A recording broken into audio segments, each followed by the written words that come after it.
You're listening to Estrogen Dropouts. Welcome back to Estrogen Dropouts. I'm one of your hosts, Elizabeth. And I'm your other host, Erin. Today we are talking about the topic around friendships, which we've touched on in several episodes in different kind of scenarios about friendships. But today's episode specifically, we are talking about how to tell if you're in a one-sided friendship, which as I was thinking about this topic over the last several days, I think probably all of us have either been on the receiving end or the giving end of this at some point in our lives. Don't you agree, Elizabeth? Yeah, absolutely. I mean, it's like friendships, as much as we try to make them equal, sometimes there can be a difference in the investment. But what we're going to be specifically talking about is if you're in a really one-sided friendship. I mean, we're all busy. And so sometimes you can go like a while without checking in on a friend just because you've got your own fires to put out in your own life. You've got, your own kids have needs, your spouse, what have you. And so you can't always be available 24/7. But what are some clues that you think are if you are in a one-sided friendship? If you don't feel safe bringing your full authentic self into the friendship, if you are dialing it back in any way, whether it be with your beliefs on certain things, then you're in a one-sided friendship. So like, for example, I had a girlfriend who I was very close with, and I would have considered her like a ride or die. And then 3 years into the friendship, she tells me that she doesn't believe that it's okay to be gay, and Oh. that is something near and dear to my heart. Like, I don't have anyone in my immediate family who is gay or anything. I do have a dear friend who is a lesbian, and but I'm like, it was something that was always, I assumed that she was also gay friendly. And when she said she wasn't, it shocked me. And what it really, would I have been as invested in the friendship had I known? I don't know, because I wasn't given a fair chance to see. There was obviously, she knew I felt strongly about it. So obviously she held back and didn't bring her full self to the friendship. Yeah. But then also, it made me question, like, what else is she holding back? Like, and that's just one thing that maybe I was the shittier friend. I don't know how you look at it. You could look at it as like I was a shittier friend because that is something that is very important to me, is equal human rights. And if you don't believe that in equal human rights, I don't know that I would want to hang out on a moral, like, Well, I don't think you can. I just wouldn't be able to be close friends with somebody who had that kind of closed-mindedness because it just, to me, as a fundamental thing of who I am, is allowing people to be themselves, love whoever they love without any judgment. It's not my place to judge. I grew up very religious, so I was always told that being gay was wrong. And I always, in my heart, knew that this seems very strange that you would say that just because somebody loves somebody of the same gender, that makes them, going to going to hell. hell. That's crazy to me. I'm like, really? Like, we're going to hell for loving people? Yeah. Like, so, I mean, I think that that did not make you a shitty friend. I think that I probably just, was something that you would have wished that she would have disclosed earlier. You would have known, or you would have, I mean, but it's like, when you are making friends with people, it's not like you're interviewing them. Like, well, how do you feel about human rights? How do you feel about gay rights? How do you feel about, this or that? You're not going through like a checklist. It's like it evolves over time. And because it had never come up. Well, it had come up. That was the thing. Not me specifically asking her, but me making statements about, I can't believe that these people are, anti-gay. That's so crazy in this And day and she never age. said anything. She never said anything. And later, when she did come out to me, she did say, I knew where your stance was and I didn't want to lose your friendship. I think, like, had that been a bigger discussion, I don't know, it just made me go, "Oh my gosh, like, what else?" I don't know, like, I think that it's important, though, to not hold back because truthfully, if that was so important to her and we aligned and everything else, but that was not okay with me, wouldn't she wanna know that? Because she wouldn't wanna trust me with her life, and she wouldn't want to, like, maybe I'm not the best friend for her because of that. Like, let me be on her side in this case. Like, if I'm not, like, forget my own personal, but why would she want to hang out with me if she has to numb herself or her wants because she knows I'm gonna judge her for it?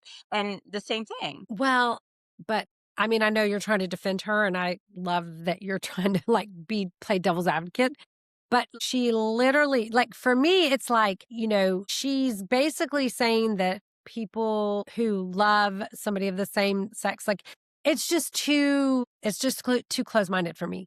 It's like I could see if you were saying that, you know, she was into some really weird woo woo or out there stuff, and you were like, hey, that's a little far off the norm for me. And so, like, I'm not down with that. But this is something that's not that far from normal life, right? So, Yeah. it's like it'd be different if, like I want to live on a commune, which we found out about not too long ago. And, so that's kind of outside the norm. And you were like, you know what, Erin, I really don't think I could be your friend because I just can't get down with you. Like, if I was, talking about living on my commune all the time, you'd be like, yeah, no, that's weird. I mean, I don't mean anything weird by living on a commune. I'm not living on a, I not a free love type of thing yeah. situation, but yeah, but I mean, she's just very much against something that I think is a fundamental right. It's a human right of people Yeah. to love who they want to love. So I don't think playing devil's advocate, while I think that's really great that you're trying to be like gracious, like, well, maybe, no, But you shouldn't have to dumb yourself down, or like not dumb yourself down. That's not the right way to say it. You shouldn't have to make dilute yourself yourself. smaller or Yeah. hide certain aspects of yourself if for because somebody else cannot hold space for you. So Mhm. if you find yourself doing that in a friendship, you are likely not in the correct friendship for you. Right. I agree. Well, I have a more practical one. That one's a great one. Uh, you can you can almost be assured that you're in a one-sided friendship if you're the one that always has to text or call first. Which, let's be honest, nobody calls anymore. So let's just say text. If you're the person that's always reaching out to try to make plans, if you're always the one who's like, "Hey, let's get together and let's, go to get coffee or let's do this or let's do that." And the other person is never. And so if you think that's what it is, some people though are better at planning, right? I have some friends I have one friend in particular who is always kind of leading the charge in our little group of getting together. Hey girls, let's do this. Hey girls, let's do that. And the rest of us, I think she's the busiest one. So I think we kind of let her set the cadence of the get-togethers because she's busy. And this is in a group setting. So it's not an individualized one-on-one. But I actually let her do a lot of the reaching out to me because she is so busy. I mean, she works a full-time job. She takes care of a parent that needs help. She has 3 children, even though they're grown, but, they still need, a lot of her. So sometimes I think like, I don't want to bug her, but I think we are such good friends. We've been friends for so long that she knows that when she calls me, I answer and I want to talk to her. I'm excited to see her. But so our group, we kind of let her kind of set the cadence of when we get together. But if you think that you're in a one-sided friendship, if you've noticed that, you're always the one reaching out to a friend and you're always like setting up coffee dates or dinner dates or fun things to do, you can experiment by just like holding back a little bit and see how long it takes for them to initiate contact. Because if you're the one that's always been doing it and you've already set that pattern, it can be kind of abrupt if you change it mid friendship, right? Like if she all of a sudden quit reaching out to me, then I would say, hey, what's going on? Like, you haven't called me, or we haven't, talked in a bit, or we haven't set up a get together. Because I would notice after a little while that, hey, I haven't heard from her. So, you could set a little experiment. Like, I'm just going to see how long it's going to take her to reach out to me. And if she doesn't, then you know what? That silence is really an indication that you're the one that's been holding the connection together. Yeah. And I actually posted on my Instagram story today and I just said, hey, we're filming this episode this week. So shoot me some ideas of like your red flags and friendships. And I had 2 people say that. It's like when the friend is canceling on them or not reaching out or not responding to text messages appropriately. And so I totally agree with what Erin said, but I will also add that sometimes people are going through things that they aren't sharing with us. And so like I've recently been going through some health issues and my issues are just like chronic headaches. And so I have a traumatic brain injury. And I never told anyone for years. I didn't tell the people closest to me, like my brother, who I'm super close with. He had no idea. I did tell my mom because she lives like in my neighborhood would come over. So I'd always be like, I can't today. My head's hurting too bad or whatever. And as with my influencer career, it's like I'm hit or miss. Like I'm there or I'm completely gone with like no explanation. And I just didn't feel like saying to people, I'm not feeling well. I have a headache until I actually formally got my diagnosis as a TBI in November. Now I'm like, oh my God, I'm not crazy. And this really is something. And now I feel more confident to say, hey, if I ghost you for a while, I'm like in a bout of migraines that are lasting for a week or two. And so sometimes I will go dark for a little bit. And then when I do get energy, it's like, I'm like, oh my God, I have energy. And I'm like leaving my house and showering and blow drying my hair because I'm not just laying there. So it's like I'm doing things to keep up with my home and like responsible stuff, not friend social stuff. And so a lot of Right. times friendships will get overlooked for that. So I would just make sure that there's not something else going on before you take offense, because sometimes it could be something else. Right. Or Well, and then marital again, problems. When I know when my friends have gone through marital problems, they literally will go dark for a while they're struggling. right. But you also, even when you've gone dark in the past, if somebody, like if I've reached out to you, you'll like respond, even if it's not like a lengthy response. You just be like, yeah, or whatever. And I think that comes with long-term With friendship. you, yeah, that's a long-term friendship. I don't respond to everybody, and it's just because I have, like, the only emotional space for, like, a handful of people, and you just happen to be in that. But there are people that text me, and I will not respond, and it's not because I don't care about them or would like to develop a friendship. It's just our close level of friendship isn't so intimate that I feel comfortable being like, "Hey, I feel like shit, I can't talk right now, but I got your message, and I hear you," and whatever, which is what I would do for, like, you. Right. No, I agree. And I mean, I'm just saying, like, when I say experiment, I'm not saying in a passive aggressive way. Like, it's not like you're just like, you have a sheet of paper with a tick mark and you're ticking off, like, well, it's been 7 days and Mary hasn't texted me. Okay, it's been 10 days. It's not like a shit list, but just more like, okay. And then, I mean, I always believe in giving people grace and extending, kindness and understanding, because you never know what people are going through. And like I said, we're all busy. Not a single one of us is just sitting around twiddling our thumbs, right? So it's not like somebody's Yeah, I just, think you have to take the person in as a whole too. Like that's another like red flag I have would be like if you're in a one-sided friendship, would be if the person is very selfish or self-centered, and Mhm. that's kind of also what we're talking about here with people that don't respond. Maybe look at the person. Are you dealing with more of a self-centered or selfish person? And that maybe this is just how they always are, then you can look at it like that and evaluate like, okay, do I want to keep them in my life but keep them at a distance? Or but you have to recognize that this is friendship might be a little bit more one-sided, because like we all have stuff going on.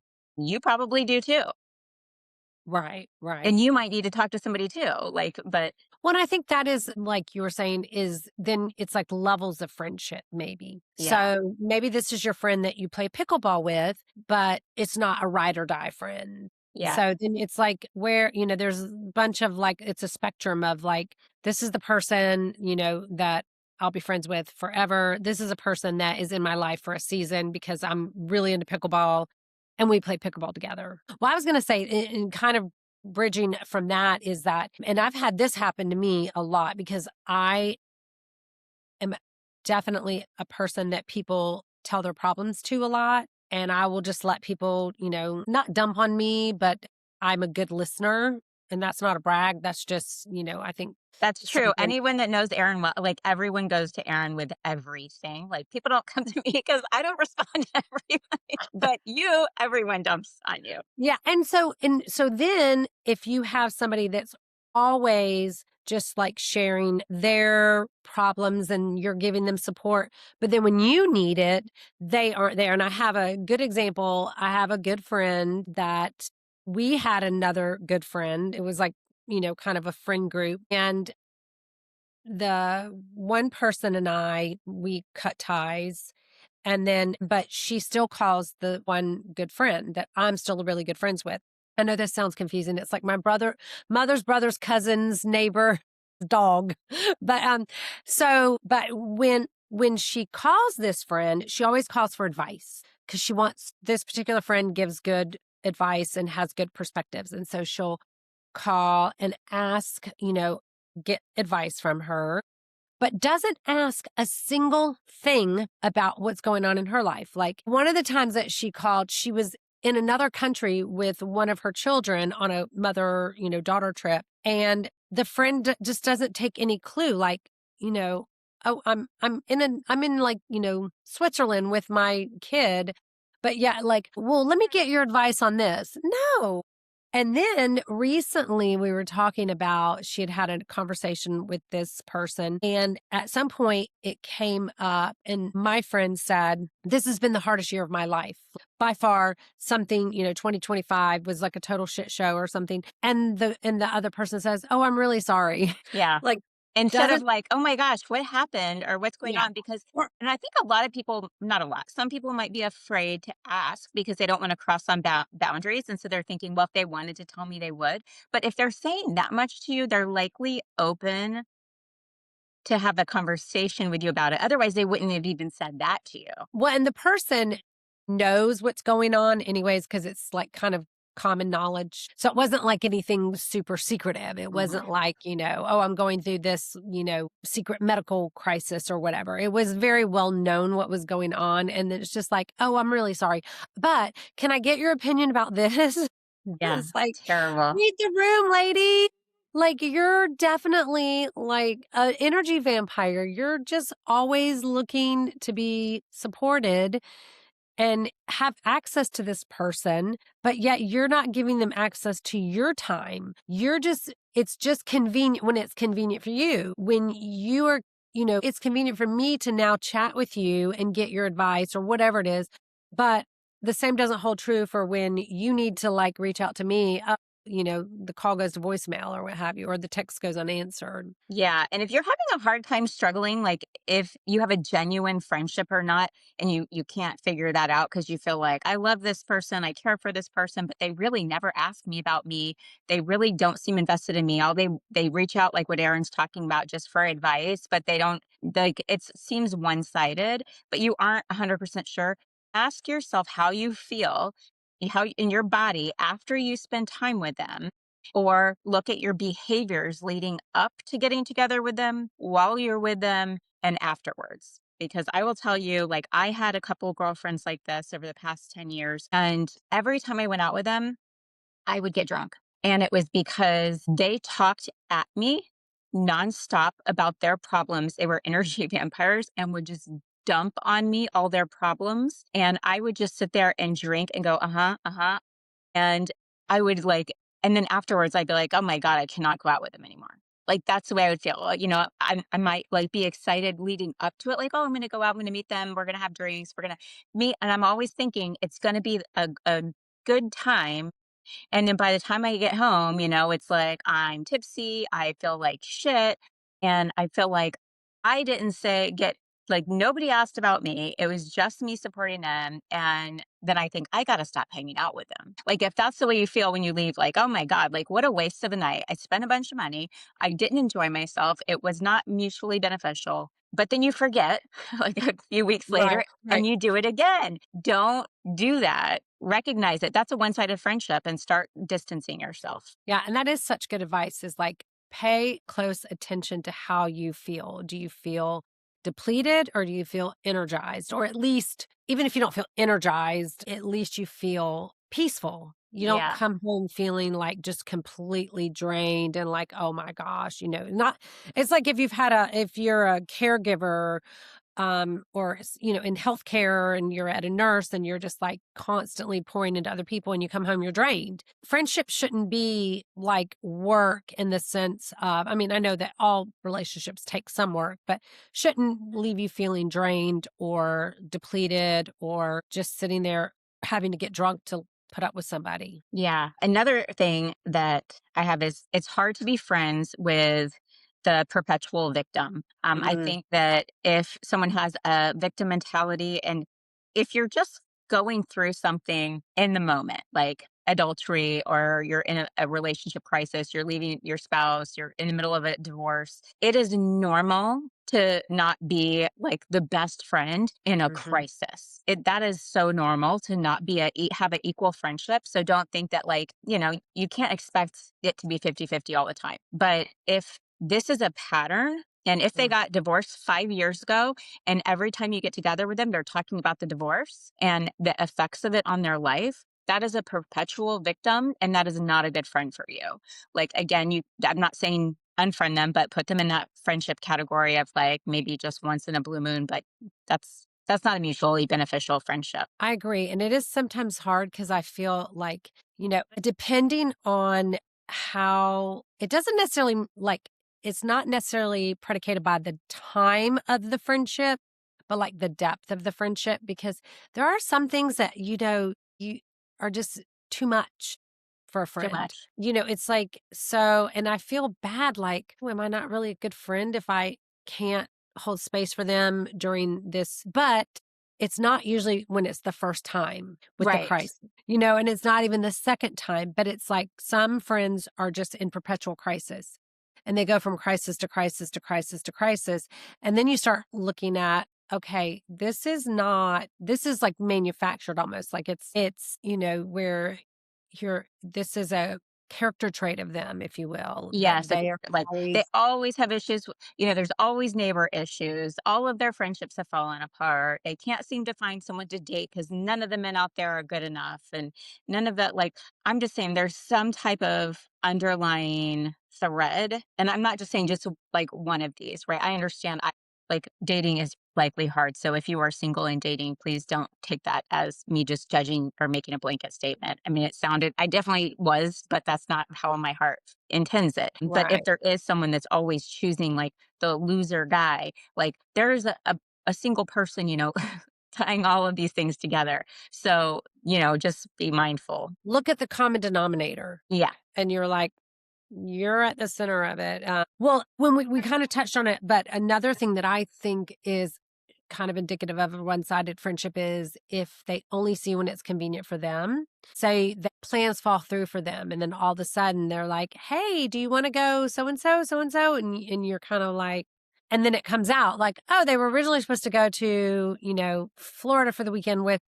Another group of friends, but that fell apart. So I think that when you see that time and time again that this person, or if you're the one that's always having to, I mean, for me living in Atlanta, there's so many suburbs. And so if you're the one that's always having to drive to the friend who lives, from you, and they won't meet you halfway, then it's a definite sign that they aren't really invested in you.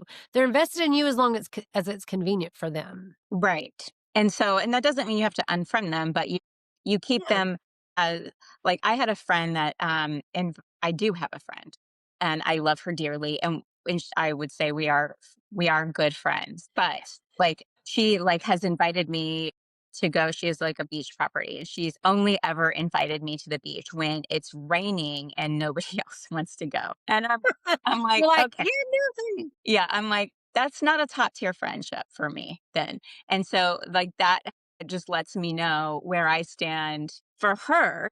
Like I might have put her a little bit higher in mind until I started to see a pattern of when I was invited. And then it was always like that. So I said, okay. So then to myself, I have to go, okay, so that's not going to be, our relationship is not a priority to me.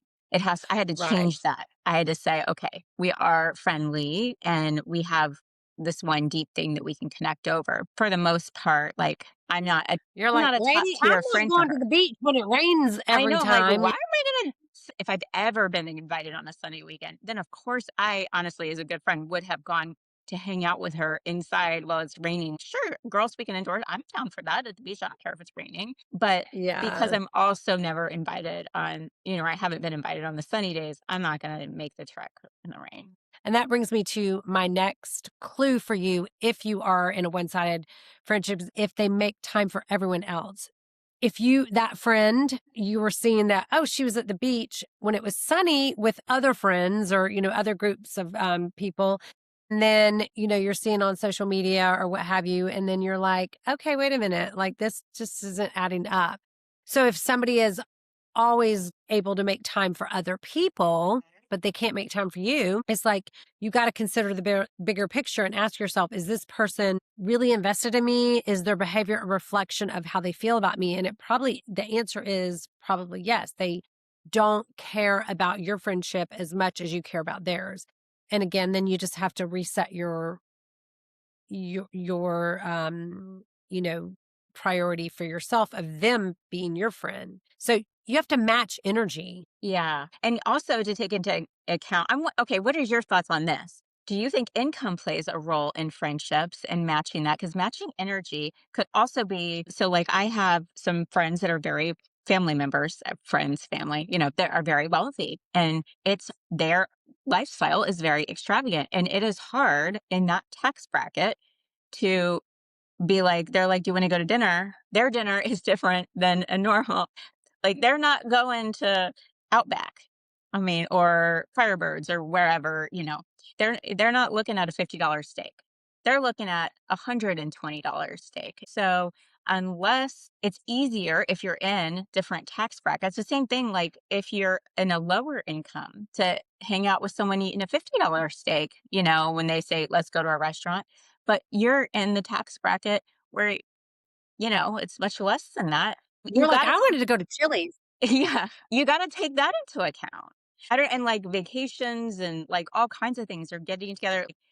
I think that it's important that we do have friendships in different, like, all across the board and all different but to be super intimate with, like, friendships, we really probably need to be I don't know. See, I have a different feeling about that because I have a friend who's very wealthy who has said that, like, you can't be friends with people who don't, that aren't in the same essentially, tax bracket as you.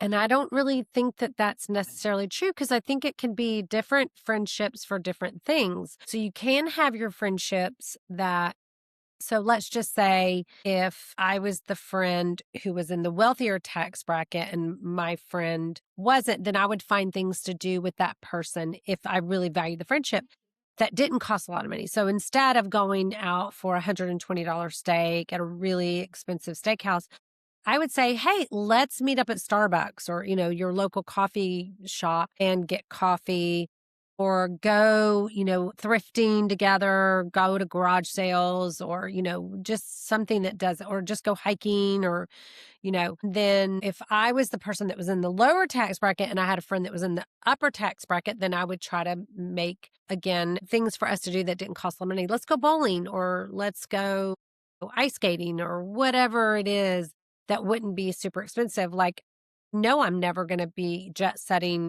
to Bora Bora or like, buying a, 100-foot sailboat and like traveling the world. But I mean, I think if there's a true connection with somebody, Yeah, I think that for me, it falls into like looking at like my situation with that I'm speaking of with my family members. I think that it's more of an insecurity on my end as being the lower income of of like, oh, then, well, sure, I can go here, but then you have to pay because like, I can give you $50 towards my dinner.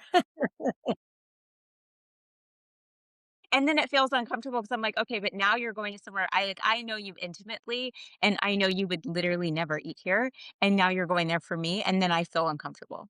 Like because I feel like now so I think it's more about it's how I feel about myself. And not that like I am close to them because they're family. And so um but usually like if they're like, hey, let's go here, then it's like they pay for all the plane tickets and everything because I'm like, "Oh, I can't afford to just go here for the weekend with there's 5 of us. I can't just fly out here."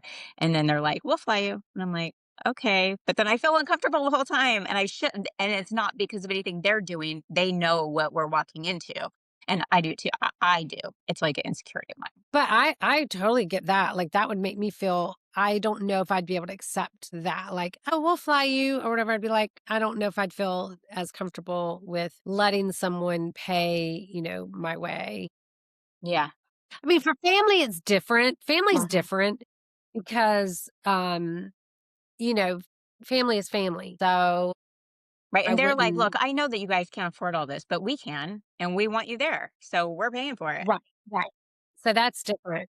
So, Yeah. like, for instance, several years ago when my mom turned 80, I wanted everyone in my family to be able to celebrate her. So I rented a big lake house up in Tennessee and everyone came and I paid for because I knew that like my siblings, especially two of them, wouldn't be able to, come if they had to pay if we divided it between us four kids that are my mom's kids. So we were able to. I wanted them, and there was no feeling like I wasn't getting taken advantage of. They weren't taking advantage of me. So, I can see, but that's family too. Now, if Yeah. I was like uber wealthy, if I was just like rolling in the dough, I would be treating my friends and my family, I would Right. totally be like, And that's the Elizabeth, way they are. They're we're, like, come on, let's go. We'll yeah. pay for it. We don't care. We're flying to Italy, I'd be like, Yeah. come on.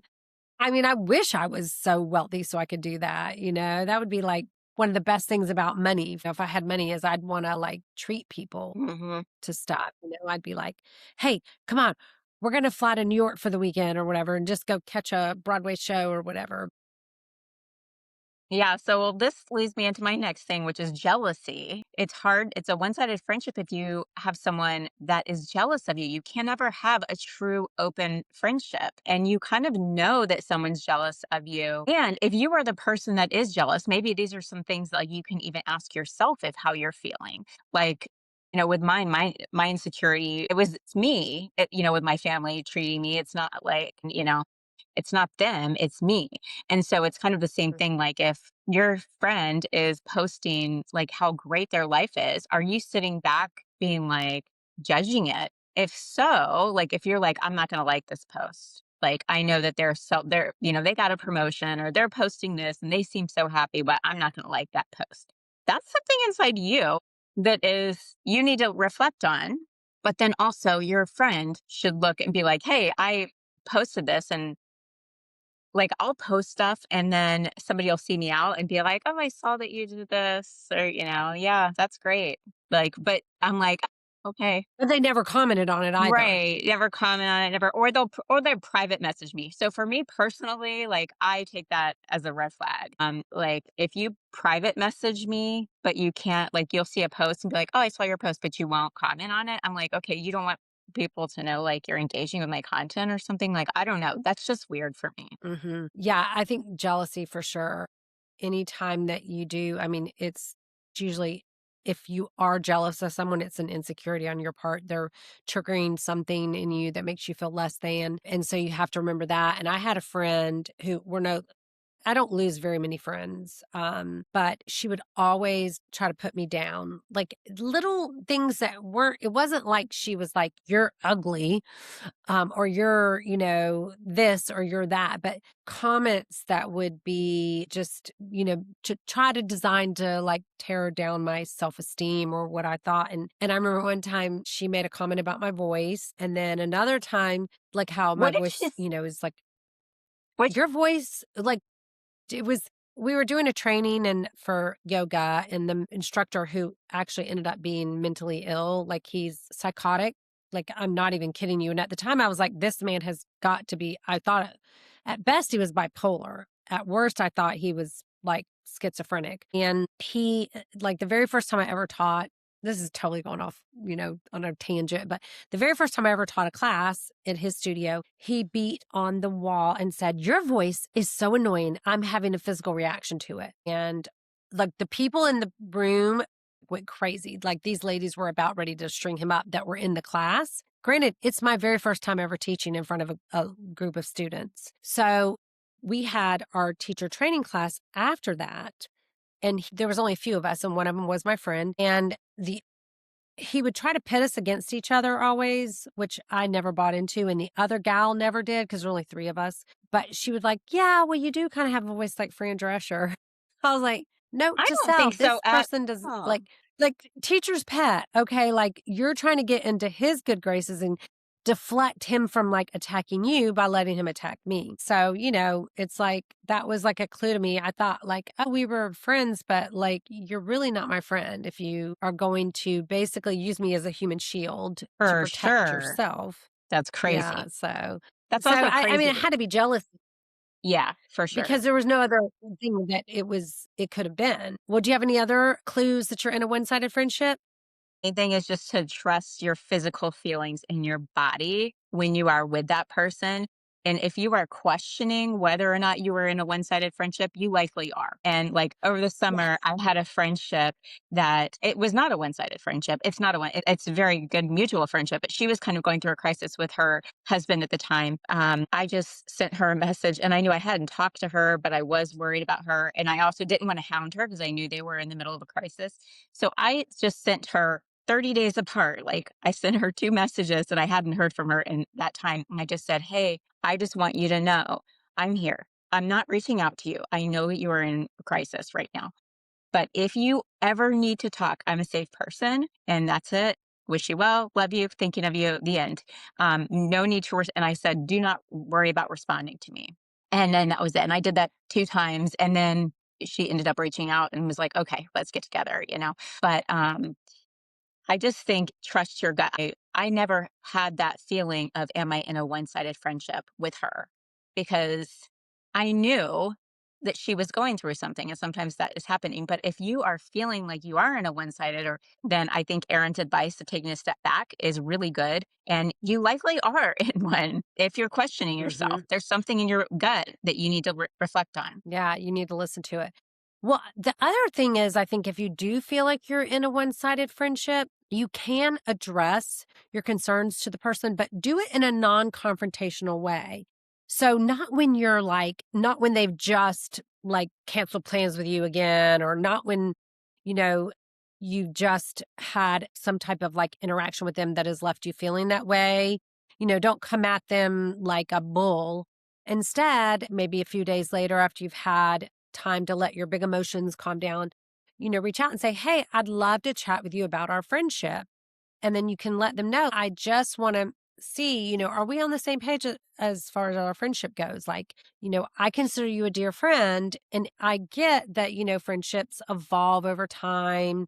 Sometimes we outgrow friends. Sometimes, things just change in our life. And if that's the case, I will be, I respect that. And there's no hard feelings. And maybe at some point our friendship can come back around. So I think, like, really taking, being scared to confront somebody. Confront sounds like a very Have a negative discussion. word, but it's not. Just Yes. Thank have a you. That's the discussion. word. So, And I think we need to not be right. afraid of And that so do because it. conflicts or just having tough conversations is a sign that you are deepening the relationship and you want to keep it going. Because if you're not willing to have a deep conversation with someone, then you likely it's a surface friendship and you don't really care. So if somebody has done something to hurt you that you genuinely care about, like I wouldn't just ignore it and move on or distance myself. I think that it's important to have that discussion. And for you on the other end, when you receive it, to not be like, oh, they're just starting drama or creating drama. Sometimes that could be true if they are a perpetual drama starter. But if they're not and they're bringing something to you, then it is worth the time to have that conversation. Yeah, that's very wise words. I love that for sure. So, well, and yeah, and you can't force somebody to be a good friend, right? I mean, the only thing you can do is be a good friend to people and hopefully they reciprocate it and they show up for you the same way that you show up for them. I say that all the time, matching energy. And so, and I mean, match energy as much as possible because, like we said, there's always exception. There's always times when things aren't going to be, it's like a marriage. It's never like 50-50. Sometimes it's 60-40, for you. And then sometimes it's 70-30 for him. And, you're just like, you're willing to, do the hard work it is to keep the relationship going. And if you're the person that has a tendency to soul on people or like pull back after you've made a commitment to attend a party or do something, eventually people will stop inviting you. So just for you to know that that is very normal. And if you want to cancel because you are such an introvert, then it is better for you to send that friend a voice message and be like, hey, I want you to know reluctantly, I'm coming. I'm coming because I want to see you, but in the inside, I'm dying because I'm an introvert and I really feel uncomfortable. Like own your feelings and tell them that. And I think that you're going to feel more comfortable with that happens. But okay, hot topic for Yeah. today. Okay, here's the hot Oh, topic. yes. I'm excited. Okay, there's a husband, a wife, and 2 kids. The husband and wife are overweight. I have no idea how much. Okay. This is a story. There are people on TikTok that read Reddit threads, and this is a Reddit thread story that's getting a ton of traction right now. So I have no idea who it is. But the writers of the story was, we'll call her Jane. Jane wrote the story and in Reddit, and she was coming to Reddit for advice because she says, "My husband and I are overweight. We have 2 young children, and we were going to Disney World. We thought it would be fun to invite my husband's sister and her husband to come with us." So they said yes. So both of the couples and the 2 children from Jane's 2 children are going to Disney. When they're there, the first day they get to the park, and the sister in law says to Jane, "My husband and I are going to go off and ride some rides because we're interested in different things than you are," because they have little kids. So they're going to be in the kiddie area. And so she's like, "We'll meet up with you guys Right. later. Just keep your texts on." Then they ended up getting together for dinner. The couple they don't have kids. They had drinks and were tipsy. Jane, highly offended that they got tipsy in front of their kids. And then the next day, they were going to Epcot, and so the sister-in-law says to Jane, "Let's eat and drink around the world with you guys." So she's like, "Okay, that's fine. They'll do that." They ate and drank around the world. Jane and her husband were not tipsy. They're still watching their kids. And the other couple got tipsy. That night at the hotel, Jane went to the girls' room and says, "I just want you to know, like," oh no, then the third day they went off by themselves. And so that night, Jane went to her room and said, "I'm very offended that we invited you on this trip and you're not spending time with us. And like, we thought we would be doing rides with you." And the sister-in-law's like, "Well, we don't want to be in like the kiddie park area. We want to do different things than you want to do. So we're still meeting up with you for dinner. Like, we feel like this is totally fine. We are also off of work. This is our vacation.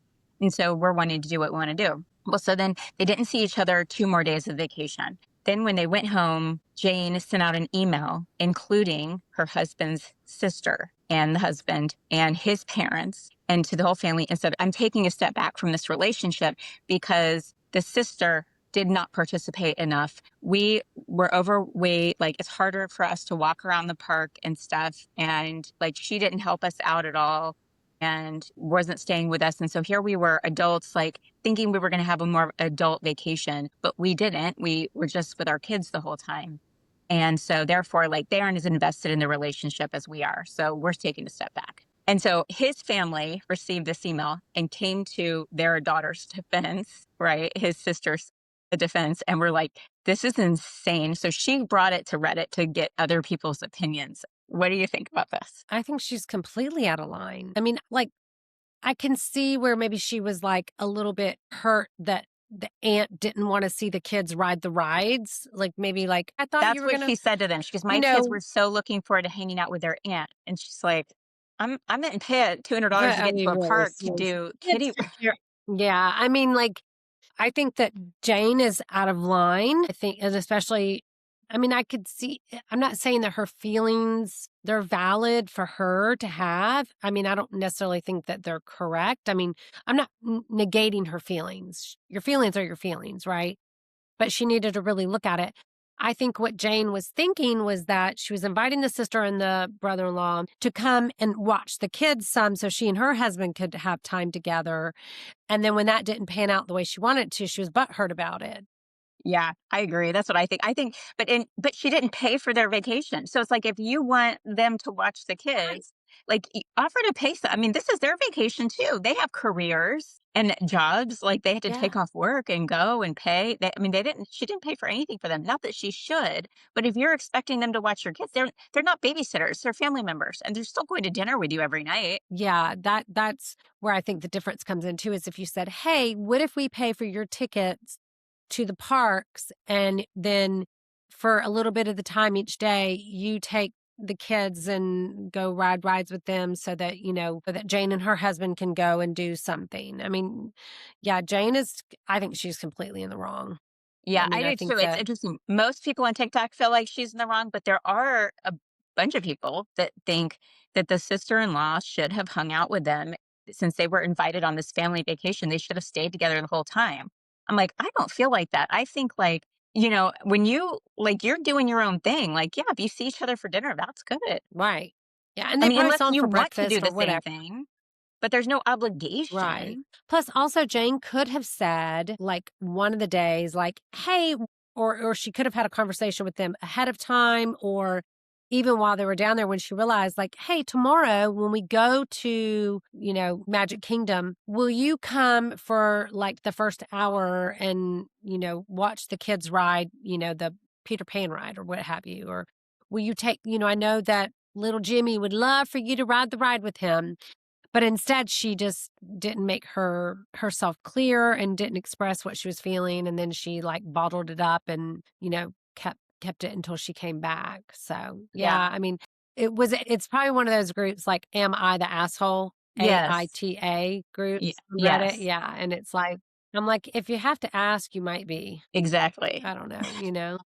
Yeah, I think we need to normalize that at different points in our life, we literally are sometimes the asshole. In fact, you know what I mean? Like everyone, nobody's like 100% like the same put together one all the time. Like sometimes I've been like really shitty friend in some relationships, depending on what I was going through in my life and what Yes. my mental capacity was. Like we've all been that person, but you have to be able to look at it and see it objectively. Exactly. I 100% agree because I think we all fall short. Yeah.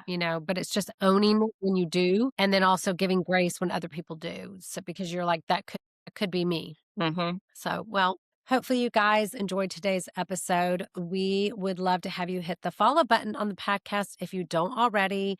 That way, every week when we drop a new episode, it comes right to you and you get notified. And if there was any topics that you think are indicators of having a friendship falling short or a one-sided friendship, leave it in the comments on this. The one that'll help us, the comments boost, our content, but also we would love to have the feedback as well. So give us a follow on Instagram, TikTok, and watch full versions of this on YouTube. And we will see you next Wednesday. Have a great week. Bye. This has been a production of Estrogen Dropouts, LLC.